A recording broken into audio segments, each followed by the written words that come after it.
This is the Benchwarmers Trivia Podcast. We have assembled the world's finest sports and trivia dorks to prove once and for all that we are just as bad at this as we were at sports. Hello, listeners. This is the Benchwarmers Trivia Podcast, sports trivia for those of us who rode the pine. Welcome to episode 281. I'm your host, Scott, and today's game will be pitting the Benchwarmer team, of Josh and Benchwarmer Emeritus Dan versus Benchwarmer Matt and assistant coach Trevor Hogg. Welcome back to the bench, Trevor. Why don't you take a minute to remind everyone where you're from? Don't tell us what teams you root for, because if you don't know by now, that means you haven't listened to a large percentage of our episodes. So let's switch it up here. We are recording this on October 27th, just a few days before Halloween. So Trevor, tell us how you're doing and let us know what your favorite Halloween candy is. Hi, Scott. Hi, all. Yeah, I'm excited to be here. I live in a very small house, and I have a growing family. And so right now I am coming to you from my bed, recording from my bed. It's the last spot in the house that is not occupied by sleeping children. So if I fall asleep at some point in this episode, I apologize. It's all Scott's fault. I'm excited to be here. As always. Favorite Halloween candy? I'm always a sucker for a good Snickers bar. That's probably my go-to. I can put those down pretty on the reg, pretty good. Twix probably number 2, Snickers number 1. I'll allow it. All right. And you're teaming with Mr. Doherty tonight. Matt, how are you? Go ahead, I guess, and share your favorite Halloween candy, and then either you or Trevor will give us a team name. Sure. I'm good. You know, there was a thing the other day I was listening to podcasts or radio. I don't know, people listen to radio anymore? Anyway, so there was something about people's top 5. No, not people's top 5 favorites. It was like the most popular whatever. And Snickers was, Trevor, I thought this was crazy. Snickers was like number 4. I thought Snickers is by far the most superior of all the candy bars, right? And then the people said like, oh no, I mean it's because of peanut allergies. There's a lot of peanut allergies, so people don't have Snickers. But then number 1 was Reese's Pieces. And I'm like, what? But that's got peanuts. What are we talking about here now? I'm confused. Do you mean peanut butter cup? Can't be Reese's. Oh, peanut butter cups. Yeah, peanut butter cups. Yeah. They're all the same thing. It's all the same thing. It's just in a different form, right? They're not the same thing, but okay. You know what I mean? So it's like Mexican food, right? Mexican food is the same stuff. It's just in a different format, right? Burrito, taco. It's all the same stuff. Anyway. So, yeah. Okay. Yeah. Yeah, there's a weird semantic discussion you can get into. What is a candy bar? Is the shape of a Reese's really a bar? That's a good comment. Yeah. That's not the purpose of this podcast, but it is interesting. I tell you what, if we talk about this long enough, Eric, Ian, and Sam will have a podcast about it by the time this one comes out. So, yeah. So we were talking, Trevor and I were before we started hit recording here, and we're talking about team names, and we figured it had to be something Jordan Love related. So we threw a couple around, and Trevor mentioned, how about just loving life? Loving life with healthy groins, hopefully. All right. Yeah. And Josh, how are you, sir? Do you have a favorite Halloween candy? Well, yeah, I certainly do. I'm doing all right. No major complaints here. Yeah. I mean, whether you want to call it a candy bar or not, and I know that you said candy, so it'll count. It's the Reese's Peanut Butter Cup, hands down. Like that's the goat of all candy ever. So, my opinion, at least. But I would agree. My number 2 will match Trevor's. Twix. There's nothing like a good Twix bar. And then sometimes for Halloween, sometimes it's nice to get something a little different, and just those little starbursts where you get a couple of starbursts. Ooh, yeah, that's a good one. Yeah, there's a nice little change of pace from chocolatey. That's always kind of nice. So, but peanut butter cup, take the cake. Now, Josh, do you have a preference for left Twix or right Twix, or do you not care? I'm ambidextrous. I'm ambidextrous when it comes to Twix, so I like them both equally. All right, fair enough. And over to your partner tonight, Dan. It's great to see you, Dan. Please remind everyone where you're from, what teams you root for, and anything else you'd like to tell us. If you don't remember me, you just need to go back into the old catalog and listen to some of the old stuff. I'll tell you then. I don't need to go through it now. You know, if you're new, go back and listen to the old catalog. I'm not gonna let you know. You're not gonna get off that easy right now. So Snickers, yes, definitely Snickers. But also kind of a warm take and kind of a hot take. I really, really enjoy like the Hershey's miniature mix. Oh yeah. Special Like dark. a I love crackle. special Little- darks. Yeah, the crackle. The Mr. Goodbar. Love Mr. Goodbar. Goodbars. Yeah. Yeah, I go. Those are good too. Okay, now here's one that I might just get kicked off the show for. Oh. And I might just have to go back to the Emeritus role. You're gonna have to, Josh, you're gonna play by yourself. Oh no, this is gonna be some coconut based, isn't it? Oh, no. Oh, don't no, get him but going. Mounds Oh, bars, stop, yes, Josh. absolutely No. Mounds bars. But Gross. I Disgusting. actually really, really like, and you can't get them anymore, obviously. I really liked the wrapped taffy, orange and black taffy things that have like that almost like the peanut butter taste to them. What? Oh, I'm all with you. They were like peanut buttery flavored. Yeah, peanut butter taffy. Almost like a honey peanut butter. It is looked like a kinda little what it was. pumpkin, like a little jack-o'-lantern. Yeah, it was. They were wrapped in like saltwater taffy type stuff. And it got in your mouth and it would like melt, and you'd have that little tiny bit of a nugget at the very end of it. that Yes, you'd chew on it. yes. It kind of get Yep. stuck in your teeth. Yeah. Yep. That's the I know what one. you're talking about. Yeah. So Hmm. all the Gen Xers know this, but Yeah. the rest of you out there, That doesn't get you kicked off. Mounds or Almond Joy might have, but Yeah. Almond Joy will kill me, but Mounds all. Mounds don't. Yeah, there you go.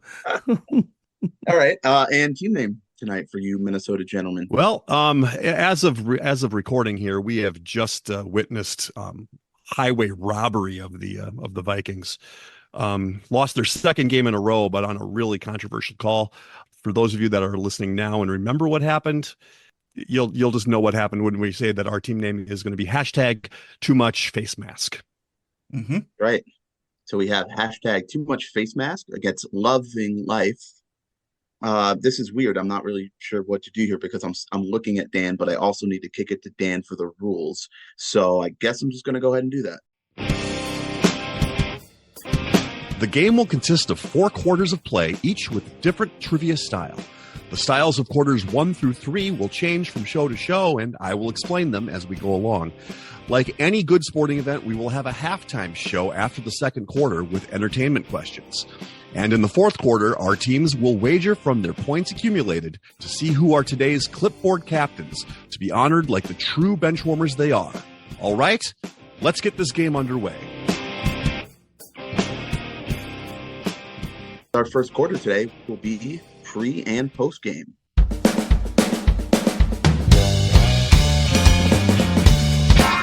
Pre and post game. For this quarter, there will be 4 before and after style questions. For example, if I said, what all-time leader in receptions for the Indianapolis Colts was a Notre Dame safety drafted by the Minnesota Vikings, the answer would be Marvin Harrison Smith. Each question is worth 25 points.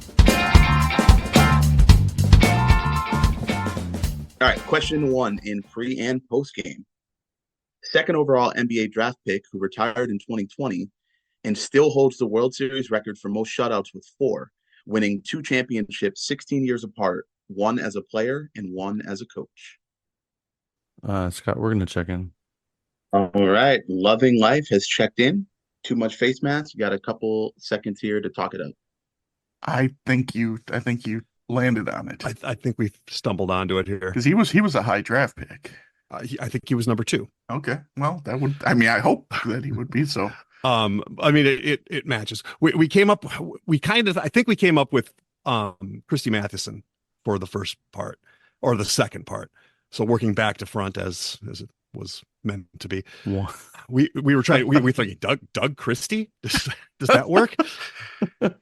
Time didn't work, and the draft pick didn't work for that. Yeah. But finally, I think I came up with Michael Kidd Gilchrist, and I think that's going to work. So we're going to say Michael Kidd Gilchrist Mathewson. Okay, and over to Loving Life for your answer. Trevor and I kind of tag team this. I came up with Christy Mathewson, and Trevor came up with Michael Kidd Gilchrist. After I mean, we were trying to think of anybody whose last name had Chris in it, you know. Yeah, I thought of like Doug Christie. I was like, not right. But yeah, Matt suggested Gilchrist, and then I filled in the full name. So we also checked in with Michael Kidd Gilchrist Mathewson. Both teams are receiving points. The correct answer is Michael Kidd Gilchrist Mathewson.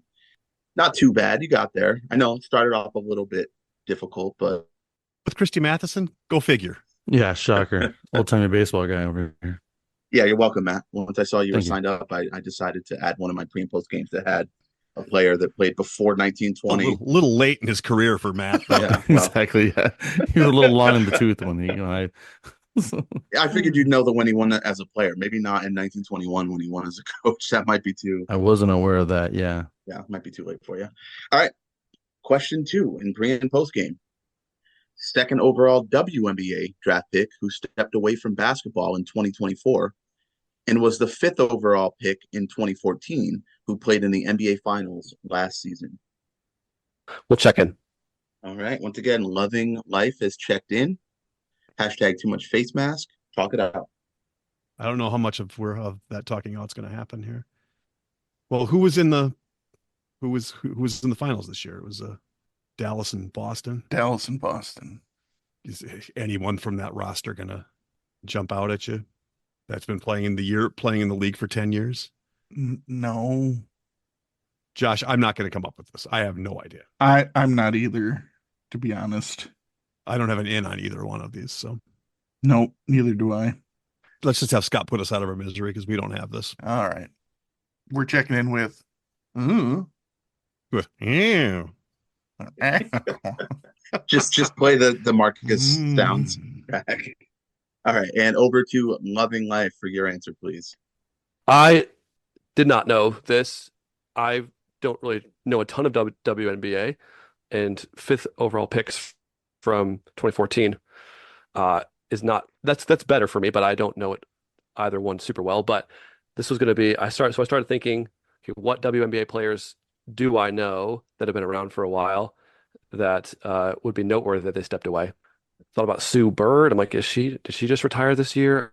That felt kind of right that she was retiring around this time, but that didn't feel right for the top half. So eventually, Elena Delle Donne came to my mind. I was like, oh, that feels right. Second overall pick out of Delaware. That's what I just have always remembered her name because it's unique and stands out. And then Delle Donne leads me to okay, Dante Exum. I don't know who Dante Exum plays for, but I remember him being a lottery pick around that time, which made sense. And he's been a journeyman kind of, start with the Jazz and some other teams. So I think he played for the Mavs at some point. So that fit. So I said, and Matt let me go on this one. So I said Elena Delle Donne, Tay Exum. Yeah, one team getting points. The answer is Elena Delle Dante Exum. You really had to get Elena Delle Donne on this one. This was one of those where getting the first one would kind of lead to the second one. I do apologize. I honestly, when I wrote this, I thought Josh would be all over it just because it was a pretty big deal when Elena Delle Donne kind of stepped away. I actually didn't know she stepped away. Yeah, I know. didn't really know that either. I only knew that Candace Parker retired coming into this last season, but yeah, Elena Delle Donne is not retired, which is why I worded it that way. She said she's stepping away from basketball. okay. I didn't hear that, and I wouldn't have necessarily known she was the number 2 overall pick. But to be honest, Dan, would have you had Dante Exum with a Don at the end? No, even if we would have, I mean, and I remember something about Elena Delle Donne. She stepped away before too, didn't she? Didn't or like took some time. She took some time off during the pandemic. Yeah. Yeah. But yeah, yeah, even if we would have come up with that, I wouldn't have gotten Dante Exum. No. So either way, we weren't going to get there even if we had the first half. So it's fine. We're good. Fair enough. All right. On to question 3 in pre and post game, and none of these have to do with any drafts. So no more of that for this. Question 3, pre and post game. 3-time National League MVP who had a career year for an NFC East team in 2006, rushing for over 1,100 yards. We'll check in. And hashtag too much face mask is checked in. Loving Life. You guys can talk it out for the first time. We're still stuck here. Yeah. So the 3 or 4 running backs were kind of tossing around. Tiki, Brandon Jacobs. You said Julius Jones. Yeah, Julius Jones was in Dallas. I can't remember who was in Philadelphia then. Yeah, I don't remember the exact timeline of when Brandon Jacobs started being really good, when Tiki faded out, but it feels like it's right the time for both of them. I could be wrong about that. And so then we kind of fell off of that and went over to baseball players. So the couple that we each threw out, Stan Musial, I threw out Jimmy Fox. Trevor had Bonds and Pujols, but I think Bonds won way more than three. Didn't he win like five or something? Maybe. Yeah, that sounds right. Mike Schmidt won three. I know that, but I don't know. I'm a big Mike Schmidt, but nothing. Mike Schmidt, no. Schmidt, no. It made me wonder if there's any Eagles running backs we're not thinking of, or Commanders running backs we're not thinking of. Yeah. Is Clinton Portis around that time? I mean, I want to put something out, but I don't have anything to latch onto. Yeah. Should we just punt? Yeah, I like saying something, but We could say Yogi Bear, no, that wouldn't make sense. I'm on green. Anyway, yeah, I'm on green. There you go. There you go. Yogi Bear, I'm on green. Love it. Okay, and over to hashtag too much face mask for your answer. Funny you should say Clinton Portis, because I'm pretty sure the reason this guy got the yardage he got that year out of nowhere was because that was the year that Portis was hurt. But it was the Commanders, or it was Washington. It was Liddell Betts. Oh. And I had sent three names over to Josh, and Josh added Pujols after that. But the three we sent over were Musial, Schmidt, or Campanella. So we went with Roy, Campanella, Liddell Betts. One team getting their points. Correct answer is Roy Campanella, Liddell Betts. And you guys also had it. There are only four guys who've won the NL MVP exactly three times. It's Musial, Schmidt, Campanella, and Pujols. I think Bonds won 7, Ooh. but he's not a Hall of Famer. Of course not. So yeah, one team got the points on that one. Is that too recent for you, Matt? Roy Campanella? Probably. Yeah. Yeah, I figured as much. But yeah, flavor text here. Campanella was paralyzed in 1958, the year the Dodgers moved to LA. So unfortunately, he never got a chance to play a game as an LA Dodger. His whole career was Brooklyn. And yeah, Betts' breakout season was even more impressive due to the fact that he only started 9 games that season. So he got all that yardage in 9 starts. He never ran for more than 400 yards in the season prior to or after 2006. So a true flash in the pan. And that will lead us to question 4, the final question of pre and post game. And sorry, Matt, this might be too recent for you. Late 80s and 90s slugger who drove in 100 runs or more for 3 different AL teams, and is the NBA team for which both George Gervin and Robert Parrish played their final season. Oh my gosh. This is dumb. You stumbled upon something here. Yes. And Scott knows exactly why I think this is dumb. Wow. Yeah, I say we check that in. All right, yeah. All right, we're going to check in. Okay, hashtag too much face mask is checked in. Loving life. Got about 30 seconds here to talk it out. Another one where I'm stumped. Matt, you said that the Spurs is the back end of this. Yeah. George Gervin and Robert Parrish ended their careers with the San Antonio Spurs. I was like, I knew George Trevor was a Spur for a long time, and what gives me pause is like he was a Spur for a long time. It makes me think that he played for a different team than the last season. He did. He went back for the Bull. He went from the Spurs to the Bulls, and then he went from the Bulls back to the Spurs and played his last season with the Spurs. Okay. But I know Robert Parrish played for the Spurs his last season for sure. Okay. So yeah, so we're thinking like San Antonio. So I'm thinking like Guzman, John San. Or is it just something that ends up with something that has to do with Spurs? Yeah, Casper, Dave Caspers. Boy, I would think that I would have. I'm obviously I've heard of this guy. If he hit over 100 ribbies, 3 different teams. I'm trying to go through all the teams and think of people that from that time. And obviously, I wasn't alive for that, but You're so young. I wasn't alive for that. Oh no. I'm in the prime of life. I am in the prime of life. I need something, guys. Okay. San, Lucky John San Antonio Spurs. Yeah, sure. All right. Lucky John San Antonio Spurs. All right, and I'll throw this over to Dan, who called this dumb. You want to roll your eyes first? Well, you know. There's been way worse. Let me just put that out there. I have this gentleman's autographed rookie card right in my hand right now. So You go ahead and take this, Josh. So the reason that Dan doesn't care for this is because we were pretty sure that both of those players finished on the Chicago Bulls, and we were spending a lot of time trying to find somebody who ended in like she or chic or something like that. But then Dan got there when he took off that and just went with Bulls because that would be one Danny Tartables is what we're checking in with. Danny Tartables. Danny the Bull Tartables. Oh, One team getting points. The correct answer is Danny Tartables.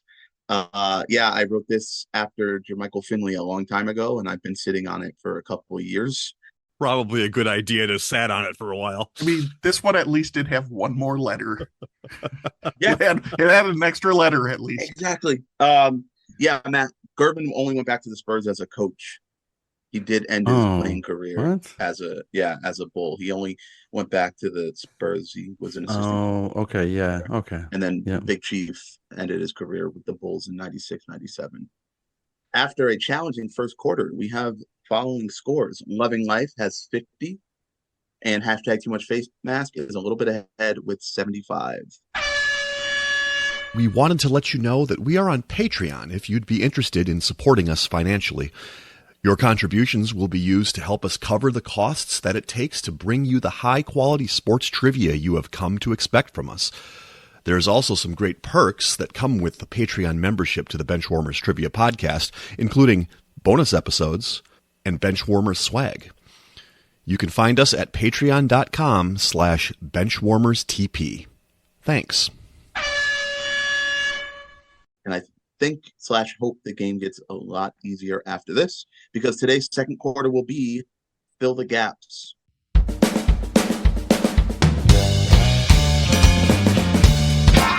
Fill the gaps. This quarter will consist of 3 questions with up to 5 pieces of missing information. The teams will attempt to fill in each piece of missing information. Each answer is worth 10 points. As Dan grimaces. it's been a while for me. Yeah, I think it's just been a while. I think it's been a while for anybody to have thrown one of these in here. Question 1 in fill the gaps. The blank World Series was my favorite to watch growing up. The Blanks became the first wildcard team to ever reach the World Series, eventually winning it all in game blank, after future All-Star shortstop blank hit a walk-off single to end the game. Breakout pitcher blank was named World Series MVP after his star-making postseason run. Scott will check in. Okay, Loving Life is checked in, which means a little bit of time here for hashtag Too Much Face Mask. Talk it out. Well, it helps to remember that Scott has talked about the 1997 World Series so many times that Know your host. yes. So we've got 97 and we've got the Marlins, and it went 7 games. Yep. And I'm pretty sure Livan Hernandez was the MVP. Yep, almost certain of that. And you think it's I think it's Renteria? Edgar Renteria. I think he was the shortstop. Okay. All right. So we'll go with those 5 then. All right, and over to Loving Life for your 5 answers, please. I immediately clued on the first World Wild Card team to make the World Series. I guess I didn't know that Scott was a huge fan of this World Series, but makes sense for childhood time. But first wild card team to reach the World Series, I believe is the Florida Marlins, which would make this the 1997 World Series. I was pretty positive it was Edgar Renteria, because I've recently heard a trivia question about like naming, since like 1990, there have been 4 World Series that have ended on hits. Who hit those hits? Edgar Renteria being one of those. So I was very confident in those 3. Sent it over to Matt that I think it was Game 7 of that. Then thinking about the pitcher, Matt suggested Livan Hernandez, and I thought that was he's like the Marlins pitcher I can think of at that time. So we said 1997, the Marlins. In Game 7, Edgar Renteria and Livan Hernandez. Both teams are receiving the maximum 50 points. It is indeed 1997 Florida Marlins, Game 7, Edgar Renteria and Livan Hernandez. It's just a good World Series. It's really forgotten about. And it like how is a World Series that goes 7 games and ends on a walk-off somehow overlooked? Because it's so rare that happens. But it's a great World Series, and I remember it very fondly, not just because of Gary Sheffield, but that certainly doesn't hurt. On to question 2, and fill the gaps. Speaking of things that are often overlooked, the 1979 NFL Draft produced 3 Super Bowl MVPs, blank, blank, and blank. In addition to those 3 players, 2 others from this draft made the Hall of Fame. One was blank, whose son was also a first-round pick who played the same position, and the other was Dan Hampton, who won a Super Bowl with the blanks. We will check in. Hashtag too much face mask is checked in. Loving life, you have about a minute here to talk out your answers. Okay, so we've got a few, Matt. You came up with Montana right away. It just feels like the right time for him. Plus the Super Bowls of the '80s. Plus, he in the unbelievably historically accurate movie Rudy, we know that he came out in about the 1979 timeframe. So yeah, Josh's all-time favorite movie. Which, by the way, I used to defend that movie, Josh, until you talked about it, and then I've researched and watched a bunch of videos about how absolutely dog crap trash that movie is, and now I can't watch it. You ruined it for me. So Sorry. Thank you, Josh. Sorry that truth and facts have won out. Okay. Dan Hampton played for the Bears, so we know the very last one there is Dan Hampton is the Bears. Yep, you pointed out Kellen Winslow, son also a first-round pick. I'm pretty sure that's the 4th one. So we got so we're missing the 2 other MVPs, Super Bowl MVPs. I brought up Phil Simms. I mean, I think 79 is about right for Phil Simms. They would have won because I think they won in 89. Is that going to a defensive player? I don't know if he's a Super Bowl MVP. I know those teams more is like more for their defense, but I'm trying to think of other people that would have been with the Giants in those years when they won the Super Bowls. Like Otis Anderson, something like that, maybe. I don't know. Jim Plunkett led the Raiders to Super Bowls in the 80s. Was it the 80s? Oh, maybe. Was it the 80s? I'm pretty sure it's the 80s. Oh, no. I was thinking of never mind. Saying something else. You're right. Okay, yeah. So was Plunkett in the 79? Because he wasn't drafted by the Raiders, right? Wasn't he drafted by the Eagles? He was drafted first overall by the Patriots, I believe. Me and Hi Mark Grenier have talked about this before. Okay, yeah. All right, so we go with Montana, Simms, Plunkett, Winslow, and Bears. Over to hashtag too much face mask for your answers. Josh threw Montana out right away, and we knew that the Hampton was the Bears. Phil Simms was definitely 1979, and he was not spoiler, but if you just throwing this one out there, he was the first person to ever be on the "I'm going to Disney World" commercial when he won his MVP. So we had Phil Simms, and I was wondering, but is Phil Simms the one whose son was? And I was like, no, Chris Simms. Chris Simms was not a first rounder. Not a first rounder. And then while we were on the Giants, we thought about Otis Anderson, and that made complete sense. So we threw him in there. And then we finally settled on, when we got to the tight end position, we finally settled on Kellen Winslow for the 5th one. Both teams are receiving points. One team's getting the full 50 and one team is receiving 40. The answers are the 3 Super Bowl MVPs are Joe Montana, Phil Simms, and Otis Anderson. And the other Hall of Famers is Kellen Winslow, and Dan Hampton won his Super Bowl with the Bears. So nice work all around. Matt, you said the other correct answer. I was going to say, sorry, Matt. You mentioned Otis Anderson. I didn't mention him as a potential answer. I didn't think he was. But I just mentioned him, just trying to think of other people that were playing on the Giants at that time frame. I think Plunkett was an early 70s draft pick. We have one more, fill the gaps. And here it is. The ESPY Awards Best Male College Athlete has been given out annually since 2002. Winners of this award include podcast favorite blank in 2011, draft bust blank in 2013, teammates Matt Leinart and Reggie Bush in blank and blank years, respectively, and the only person to win the award twice, college football sensation blank. All right, we'll check that in. Hashtag too much face mask has checked in. Loving life can talk it out. Pretty sure the first one, even though autocorrect wanted me to say it was Simmer for debt, I'm pretty sure it was Jimmer for debt. Well, that's what happens when he's cold. The teammates, Leinart and Bush, I said that's either 04, 05, or 05, 06. It's one of those two. I was trying to think of what year was the USC Texas Rose Bowl. 05 stands out in my mind as the year that was. And that would have I'm been not gonna be- Leinart first and Bush second, right? Or what year was Bush drafted by the Saints? I mean, 06, I think. 06, I think. So you want to go 05, 06 for those two? Yeah. Okay. Yeah. Either one. And you want to go Leinart 05 and Bush 06? Yes. Okay. Let's do that.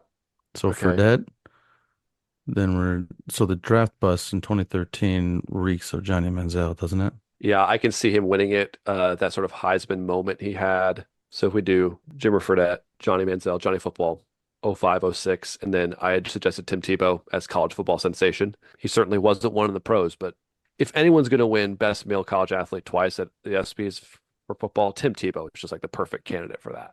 Okay, and over to hashtag too much face mask for your answers. The guy who gave us a wonderful cameo for our first and only ever Benchy Awards, Jimmer Fredette, Olympian Jimmer Fredette, yeah. Although I'm sure he maybe wants to forget his experience as an Olympian, that we did not do well in the 3-on-3. I can't call it 3x3. Come on, Josh, do it. Can't. Proper names only, Josh. I'm just used to it because all my shirts are always used to be 3XL. So I mean, we agree that Johnny not so good at football, Manziel, Leinart 05, Bush 06, and Tim Tebow. Who else would have won it twice? And Dan came up with most of that, but I was right with him on a couple of them. Both teams are receiving the maximum 50 points. The correct answers are Jimmer Fredette, Johnny Manziel, 2005, 2006, and of course, Tim Tebow. As far as fill the gaps goes, those were three achievable ones. That's good. Yeah. You did well on those, Scott.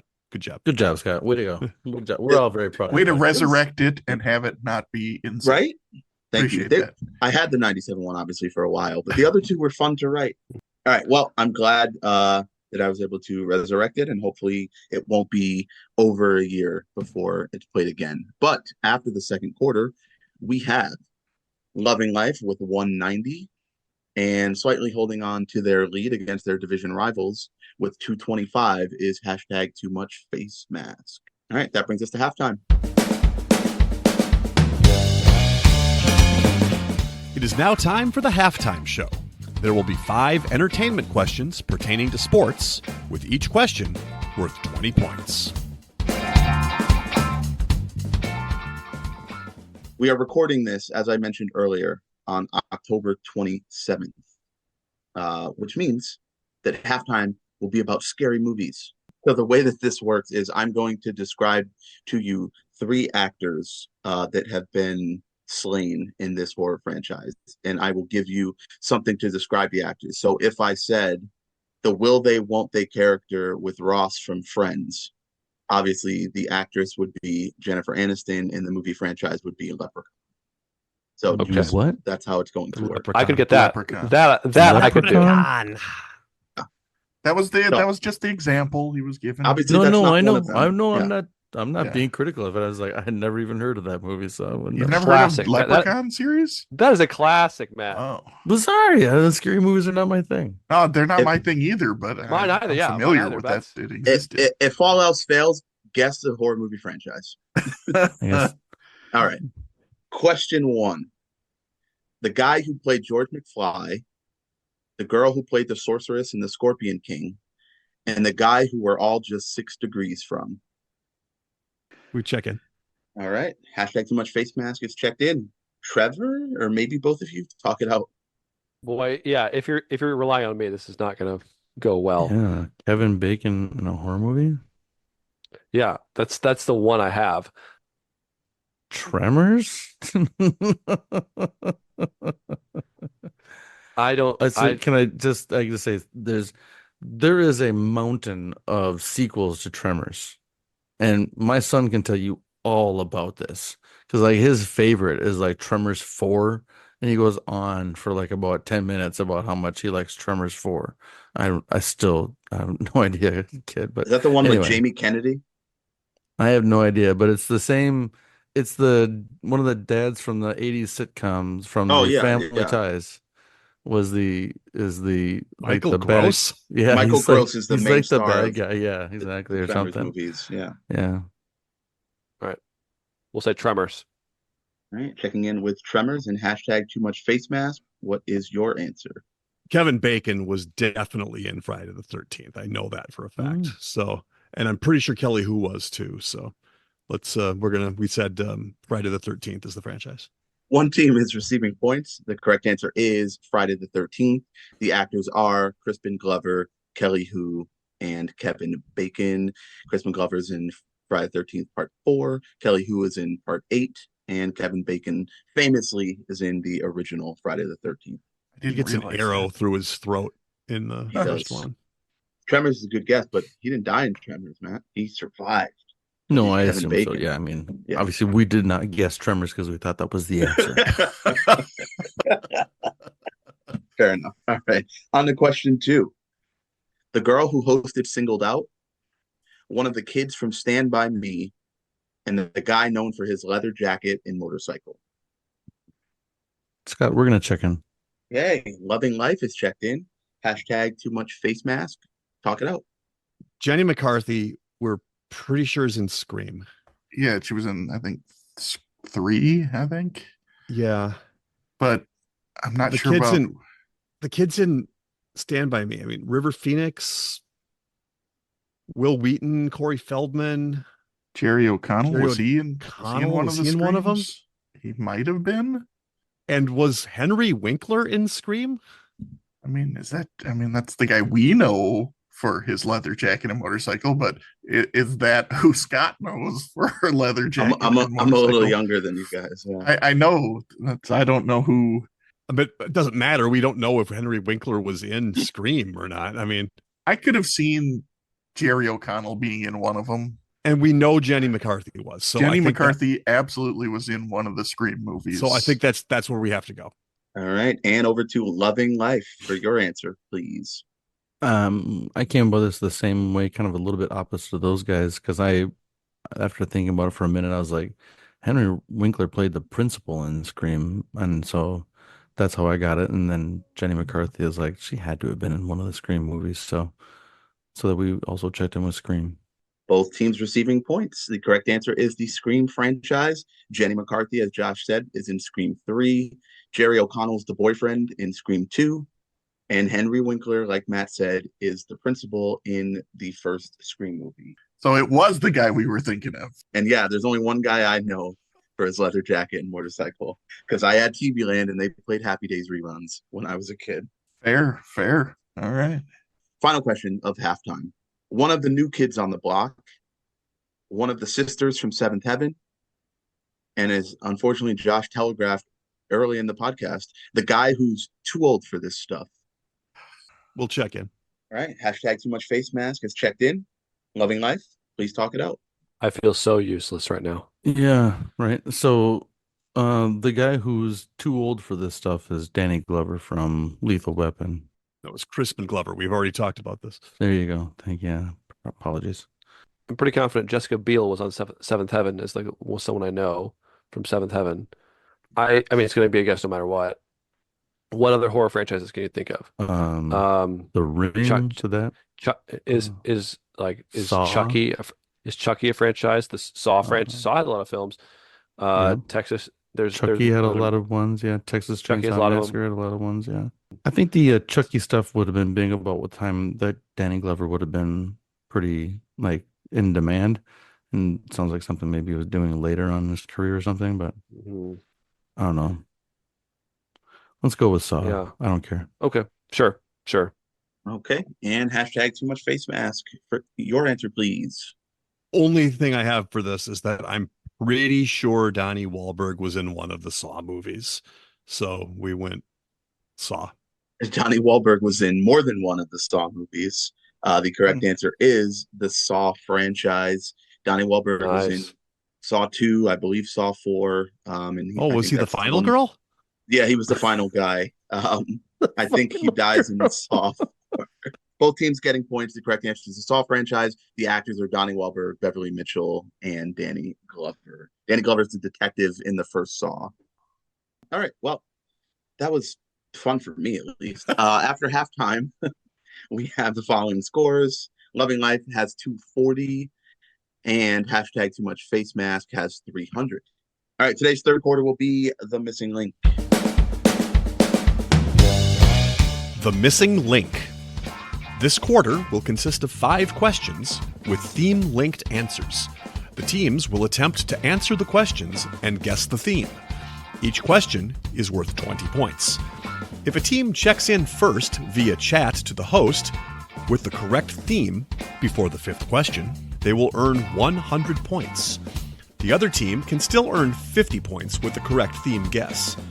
If neither team has checked in with the correct theme before the 5th question, each team can earn 50 points with the correct answer to the theme after the 5th question.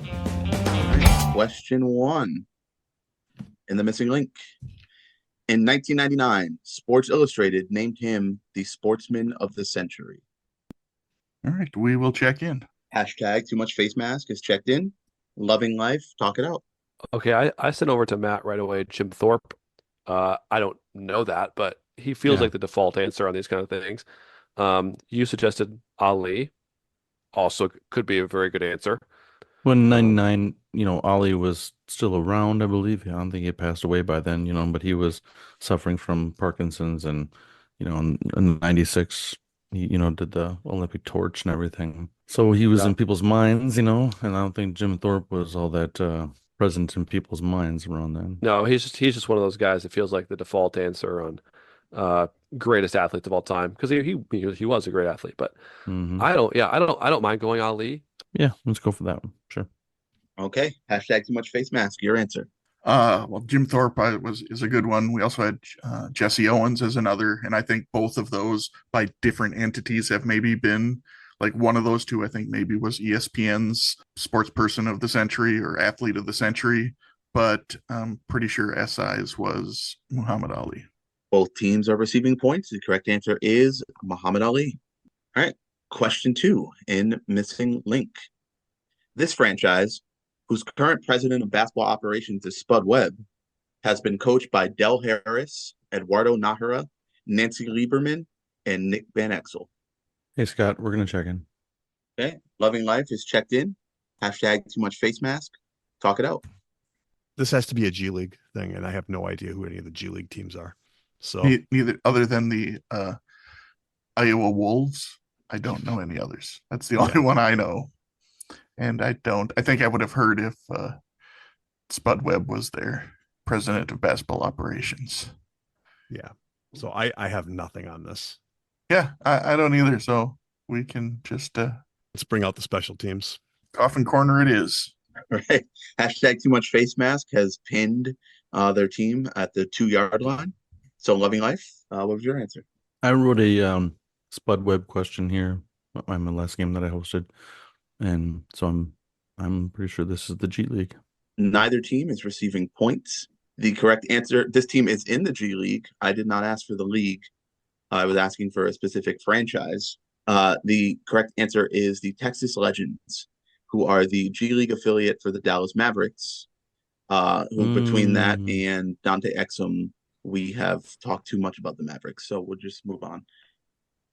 All right, so your theme-linked answers thus far are Muhammad Ali and the Texas Legends. All right, on to question 3 in the missing link. MVPs of this Louisiana Bowl game include Daniel Jones, Eli Manning, Chris Chandler, and Kevin Falk. We'll check in. All right, hashtag Too Much Face Mask is checked in. Loving Life, please talk it out. First one that comes to mind is New Orleans Bowl. It feels right for Daniel Jones and Duke. It feels right that they played the New Orleans Bowl. Sugar Bowl's in there. Is Right. New Orleans? Right. Duke's not making the Sugar Bowl. Yeah, so that would have been Eli with Ole Miss, There's was there a Baton Rouge Bowl, or probably. You want us to go with the New Orleans Bowl? we can check in with that, Matt. Sure. All right. And over to hashtag too much face mask for your answer. I'm pretty sure this was Shreveport's own the Independence Bowl. One team is receiving points. The correct answer is Shreveport's own the Independence Bowl. All right. Your theme link answers thus far are Muhammad Ali, Texas Legends, and Independence Bowl. Question 4. This ESPN 30 for 30 originally aired April 17th, 2014, and was narrated by one of Bombach's favorite people, Michigan native Kid Rock. Yeah, we'll check in. Hashtag too much face mask is checked in. Loving life. Once again, you can talk it out. I feel like I should be able to figure this out, but I don't have a grasp on the theme, which is really what is giving me pause. Kid Rock is like Detroit. He's Michigan. Obviously that's in the question. So this, I would assume that they're going to have something. It's going to be a Detroit based. I'm not even sure he's from Detroit, but like he might. He's from Michigan. I don't Yeah. know where exactly, but yeah. So Detroit, 30 for 30. I mean, I think of there's probably a Pistons 30 for 30. I mean, yeah, Malice in the Palace. Or like the bad boy Pistons of the 80s. I would say this is probably going to be Bad Boys era, like Pistons. I don't, and so the name might just be Bad Boys. We can go with that. We'll check in with Bad Boys. Okay. And hashtag too much face mask. What was your answer? Yeah, I remember watching this one. It's a really good one too. But yeah, it's Bad Boys. Both teams are receiving points. The correct answer is Bad Boys, and I would agree. It is a really good one, despite the narration. I don't ever forget him. Okay. Your theme link answers thus far are Muhammad Ali, Texas Legends, Independence Bowl, and Bad Boys. Question 5. The official description for this play is as follows. The receiver runs straight for a set distance, usually around 5 to 7 yards, and then quickly pivots back towards the quarterback at a 45-degree angle. All right, we'll check in. All right. Hashtag too much face mask is checked in. Loving life. Talk it out. Yeah, this is a hitch route. All right. And hashtag too much face mask. Your answer, please. It had to be a hitch route. That's the only thing that made sense. Yes, it had to be a hitch route. The correct answer is hitch route, which means your theme linked answers thus far are Muhammad Ali, Texas Legends, Independence Bowl, Bad Boys, and Hitch Route. Hashtag too much face mask has already submitted a theme answer to me, and I'm still awaiting something from Loving Life. And we'll just go ahead and rip the Band-Aid off. Hashtag too much face mask was correct in their theme. Yep. So go ahead and talk it out, Loving Life. I figured they had. This like Will Smith movies? I mean, you got I Am Legend and Hitch in there. Yeah, so Will Smith movies. Okay, and hashtag too much face mask. You submitted your theme right after the second question. And what did you come up with? I had it loaded up for you. I could tell by how quickly it came through. As soon as I heard what the answer to the second question was, I sent it over. As soon as Josh said Muhammad Ali for the answer for the first one, I said, let's keep in mind Will Smith movies right off the bat. And then as soon as we heard Texas Legends, I said, that's it. We're sending it. So yes, both teams are correct. The answer is Will Smith movies, and obviously you guys got them all. Again, just to put it out there, the movies are Ali, I Am Legend, Independence Day, Bad Boys, and Hitch. So it wasn't the Aladdin route? I thought you were the Enemy of the State or route. The Men in Black route? The Enemy of the State route. Or the Wild Wild West route? A lot of options here. Hancock route? The Pursuit of Happiness route is what I really like. After Earth route. Yeah, there were a lot of options here. But these are the I had a lot of options. I didn't put Hitch in there, and I really like that movie. So it was confusing me when you guys weren't checking in. I was like, are they just trying to be nice? because I figured it'd be an No, we immediate just couldn't second. think of one.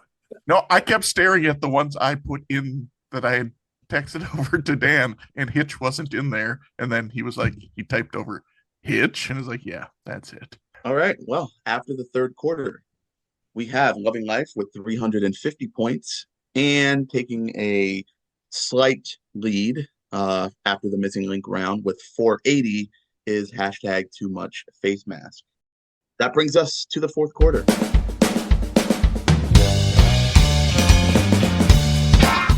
The fourth quarter, known as Put Your Fours Up. This quarter consists of 4 categorized questions that teams will wager up to 100 points each, not to exceed their current point total. The categories for today are as follows. Question 1, first round pedigree, which will be about NFL wide receivers. Question 2, West Coast, Best Coast, which will be about basketball. Question 3, making history, which will be about hockey. And question 4, stat sheet stuffer, which will be about the 2024 Major League Baseball season. It is now time for the teams to place their wagers. We'd like to take a minute to invite you to follow us on Facebook, Instagram, and Twitter at BenchwarmersTP. We also have a Facebook group for fans of the pod called The Bench. Join us there to comment on the latest episodes and share cool sports facts and trivia. If you'd be willing to rate and review us on iTunes or Stitcher, we'd greatly appreciate the support so that other people may find this podcast. Thanks. Now that the wagers are in, on to the questions. Question 1 in the category of first round pedigree. This is your David question. Name the only NFL team that has at least 3 wide receivers drafted in the first round on their current active roster. Practice squad and or injured reserve does not count. Scott, we're going to check in. All right. Loving Life is checked in. Hashtag too much face mask. Please talk it out. I'm wondering if this is really, really, really recent. Okay. Was Smith-Schuster a first rounder? I don't know. Because Hopkins and Worthy most definitely were. And the Chiefs just got Hopkins. I don't remember him being a first rounder, but he could have been, I guess. I mean, I've come up with a few a few with 2 first rounders, and I think there's a bunch that have 2. yeah, sure. Jalen Naylor wasn't a first rounder. What I'm are trying you to think thinking? of ones. I'm trying to think of ones who were this year, like from this year's draft. Like who was? I mean, Arizona doesn't have 3, right? I mean, No, I don't think so.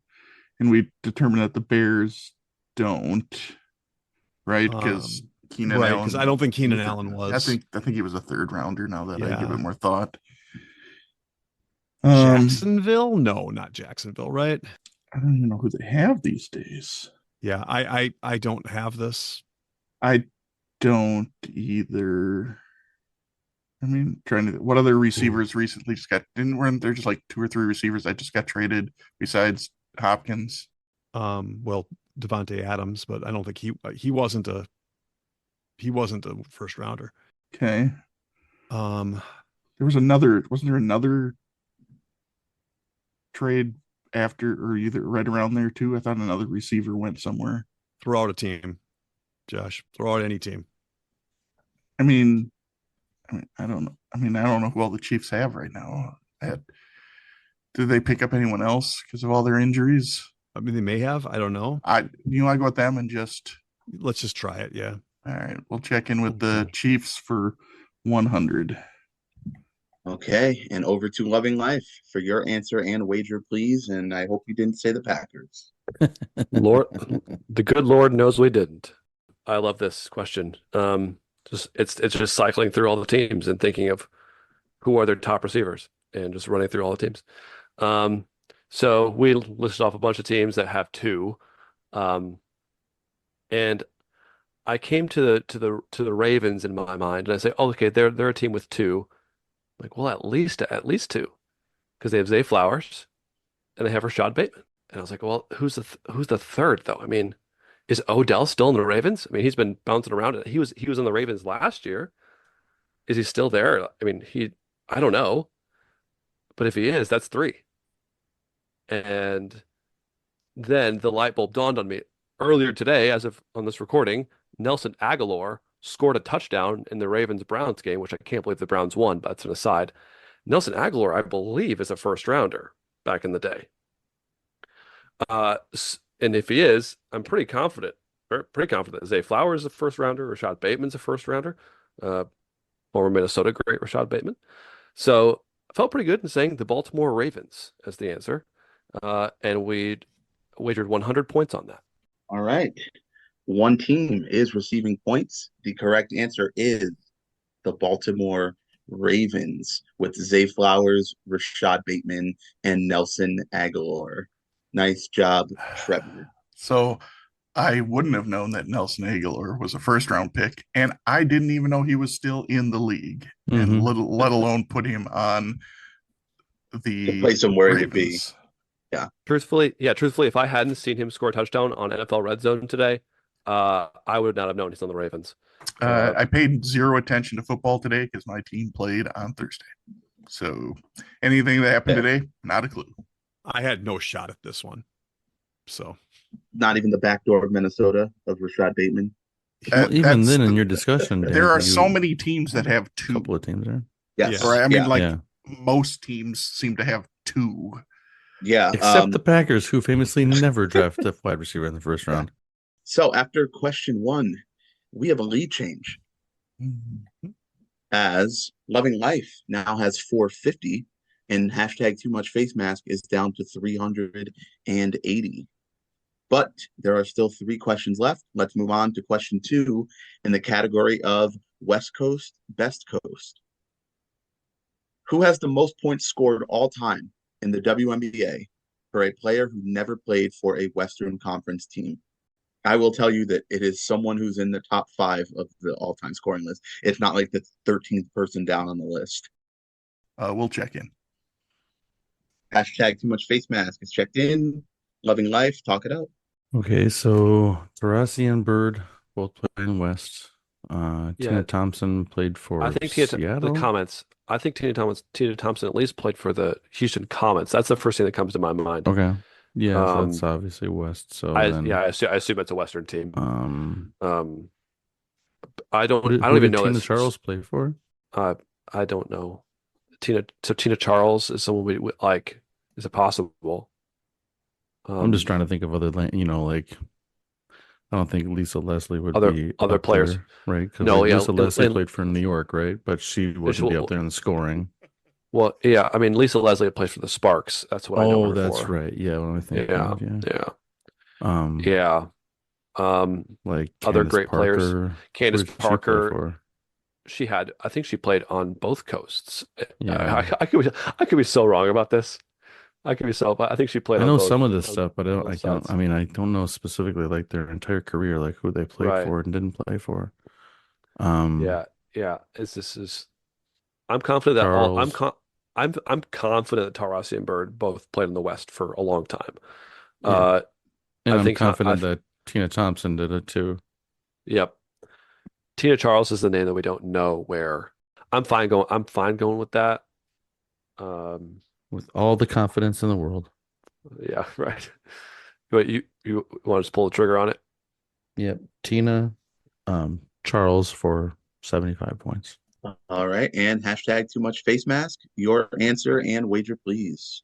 So Dan and I were both individually kind of working through this, and just as I was typing out who I'm pretty sure the answer is, Dan had said, "Who's the big veteran on the Fever?" And I said, my text to him was just below it. I said, I think Tamika Catchings, who is top 5, played her entire career with the Fever. So knowing that a particular player played their whole career with one team, it usually helps, because a lot of WNBA players are moving teams and lots of East Coast, Eastern Conference, Western Conference. So we're checking in with Tamika Catchings for 100 points. and one team is receiving their points. It does help when one player plays for one franchise. The correct answer is Tamika Catchings, who is 5th overall in WNBA points scored. Tina Charles played for the Sparks. She played for the Storm, and she played for the Mercury. Or not the Sparks, sorry. Storm and the Mercury. She kind of bounced around at the end of her career.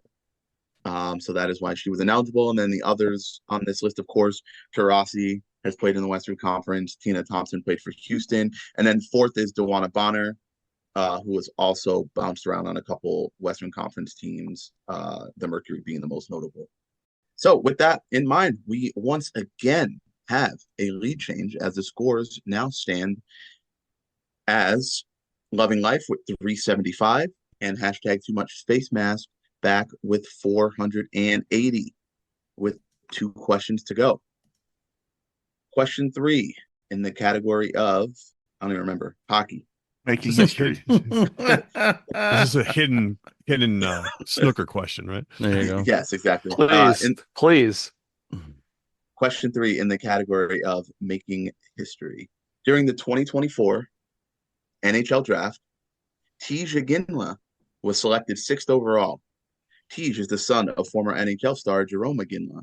What historical significance that will never happen again occurred with this selection?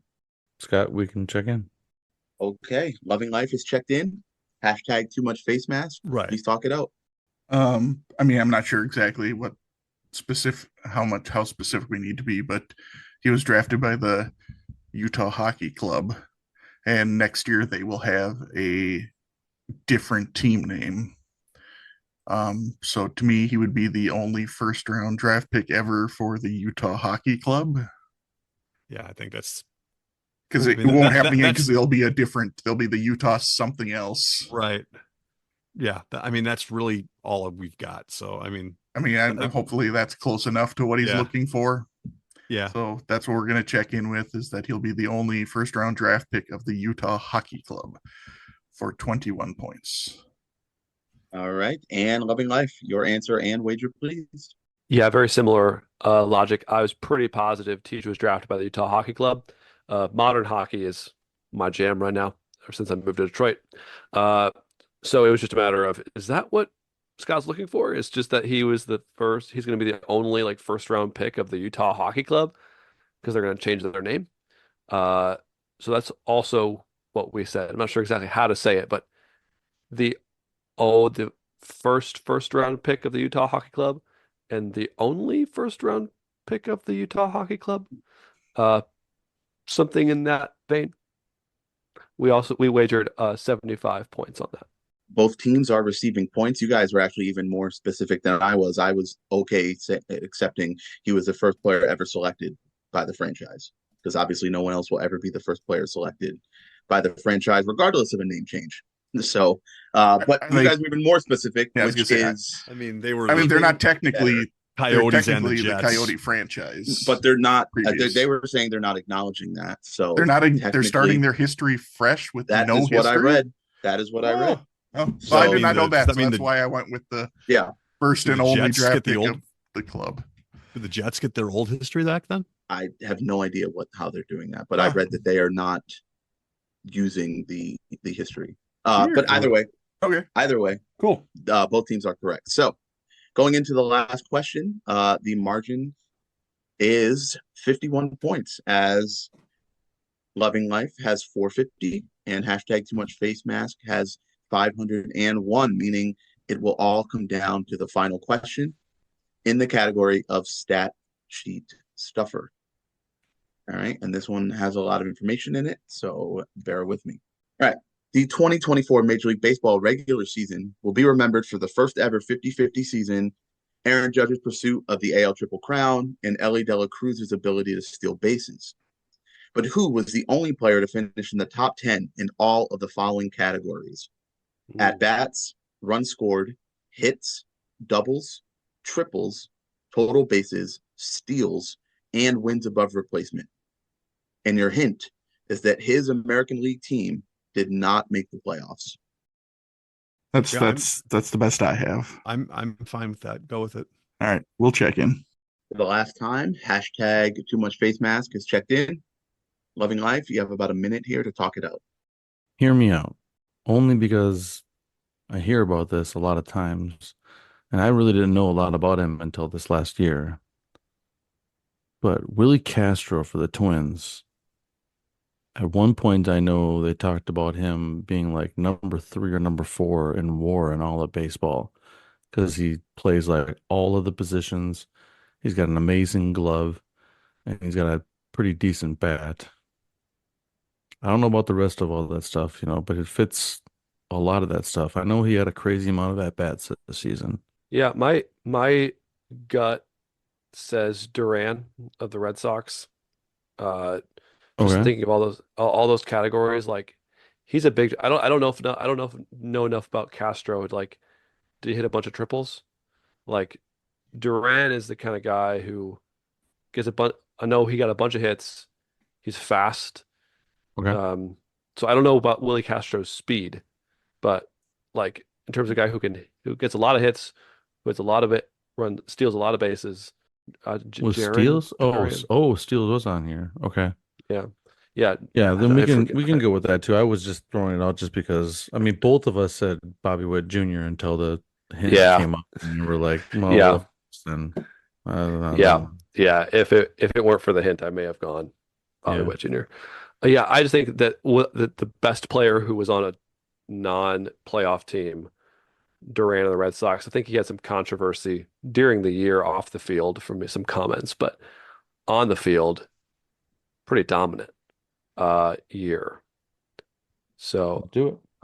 all right, I think I feel okay about that. We'll It's fine. just check in the last name of Duran for 100 points. 100 points. All right, and over to hashtag too much face mask for your answer and wager, please. Yeah, I was thinking the same thing as he was reading along. I was like, oh, Bobby Witt Jr., right? And then the hint came, and I'm like, not Bobby Witt Jr. Okay. So then I started thinking of, okay, what players had pretty big seasons? Um, and I do believe that he was also the All-Star MVP, wasn't he? Wasn't Duran the All-Star MVP? I think he was. Not that that really means a hill of beans, but we wagered 0. So because Dan was not confident in anything recent, and since the Twins for more than half the season weren't on television, I wasn't paying very close attention to a lot of baseball because I couldn't watch it. Thanks, Bally Sports. But we also checked in with Jaron Duran for 0 points. Now I'm hoping we're wrong. I don't think we are. You're not. The correct answer is, as Josh mentioned, All-Star Game MVP Jaron Duran. Duran actually led the league he led the majors in doubles and triples while hitting 285 with 21 homers and 75 RBI. Just an incredible season that unfortunately will be overlooked because of Ohtani and Judge and Bobby Witt, but an incredible season in his own right. Matt, this Willie Castro character, who I'm not too fond of, his WAR was 1.6, so he wasn't even in the top 50 of WAR. Oh, really? Okay. Maybe he was hot and then cooled off because I mean, looking at his stats here, he batted like 211, I think, or something. It says. I think he did really? start off the season pretty hot. Yeah, he was really hot. I don't think it lasted The entire very long. Twins baseball team got cold. About Oh no, August. he respectable. He hit 247, 12 homers, 60 ribbies. So all right, I apologize, Willie Castro, for robbing you of 50 points on your batting. In the end, the Twins really pooped the bed at the end of the year, so they don't deserve to have any good recognition. So that's fair. Trevor, I initially almost made this a Bryce Terang question because you're the guest here, because he also had a great season. He sure did. That will be overlooked. But ultimately, when I was like, Duran's season was so good. Like he led in so many, but top 10 in so many categories, and to be like top 25 in homers and ribbies as well from the leadoff spot is pretty remarkable. So with that, the game has come to an end, and here are the final scores. With that back and forth roller coaster of a fourth quarter, hashtag too much face mask finishes the game with 501 points. But your winners, your come from behind last minute Hail Mary winners with a final score of 550, who are receiving the coveted Daniel Jones trophy, is Loving Life. So congratulations, gentlemen, on your victory and your clipboard captain trophy that I hope you can add to your case, Trevor. Wow, what a game. That was a really fun one. Uh, I'm glad that my lack of knowledge about scary movies didn't come back to hurt me too much. Uh, that was a good team effort. I thought there were plenty of times where Matt carried us and I contributed on a few there especially in the fourth quarter on there. So I'm very satisfied with that. Great game. Thank you, Scott, for writing it. Yeah, of course. And I guess before we get out of here, anything else? I guess, Dan, thank you so much for coming on and temporarily postponing your emeritus status to join us once again. It's been a pleasure having you. I apologize for a couple of those pre and post games. You don't need to apologize for anything. I'm happy to come back if we're in a bind, need someone to come on. That's part of the job, I guess, right? Part of the job of being a bench warmer is I can just jump in and help out when I need to. So cool. All right. Anything else, Josh, Matt, before we get out of here? Well, it was great to team up with Dan again. And unfortunately, you're often on an L train with me on Scott games. I don't know. I was close, but I thought you were. Yeah, I thought it was going to happen. If I had any confidence in this season Major League Baseball, I wasn't sure where that was going to go, so I just didn't feel confident to wager anything. So that's all right. It was a fun game, even though the couple of the pre and post games were a little tough to decipher, but in general, good game. Trevor, thanks again, as always, for joining us. And on behalf of Dan, Josh, Matt, and myself, we'd like to say thank you for listening to the Benchwarmers Trivia Podcast. And until next time, we'll keep the bench warm.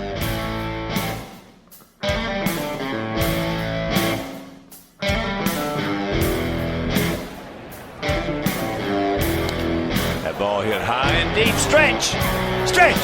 Get on back there. They look up. You can put it on the board. Yes! Into deep left center for Mitchell, and we'll see you tomorrow night. That great music you're listening to is by Justin Nozick. Thanks to him for producing that music for us. You've been listening to the Benchwarmers Trivia Podcast. Make sure to check us out on all of our social media. We are at Benchwarmers TP.